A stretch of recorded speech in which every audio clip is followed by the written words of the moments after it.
sure you've turned up the heat at home. I don't blame you. These extremely cold temperatures, they don't just have us, but also our state officials keeping a close eye on our state's power grid conditions. Now, we're still under ERCOT's weather watch. Today, grid operators are expecting us to break another record as conditions get tight. Yeah, and Tiffany Liu is live in Dallas. Tiffany, grid operators say that there's nothing to be worried about today, though.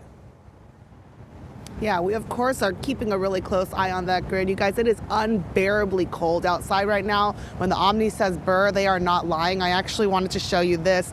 I left my mug in my car yesterday after work, and there's still about half a cup of water, and it's frozen solid right now. So I don't have water this morning either. But I want to give you guys a close look, a live look at the ERCOT grid at this time. I want you guys to take a look at this grid here. The purple and the blue lines that we're looking at. Purple is supply and the blue is the demand line. You can see around that 8 o'clock hour this morning, it's going to get pretty tight.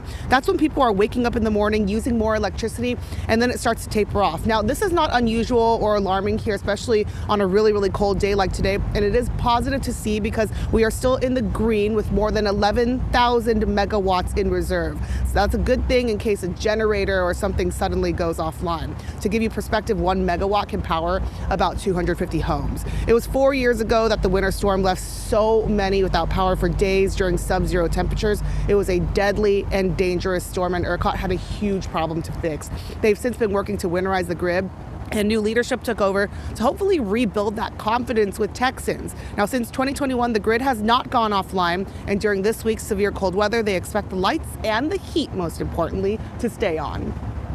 The winter is different than the summer. You know, when we have these winter cold events, the peak period typically happens really early in the morning, right before the sun comes up. People start to wake up, get ready for school, it's ready to go to work.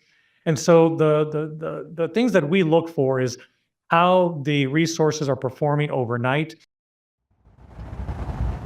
And ERCOT says they're, of course, going to be monitoring these conditions throughout the day. The good news is it looks like the sun is going to come up today, and hopefully that'll assist our grid conditions. Kara, let's send it back to you in the studio. Okay, yeah, because I'm looking at Arlington's temperature right now, and it's not looking good.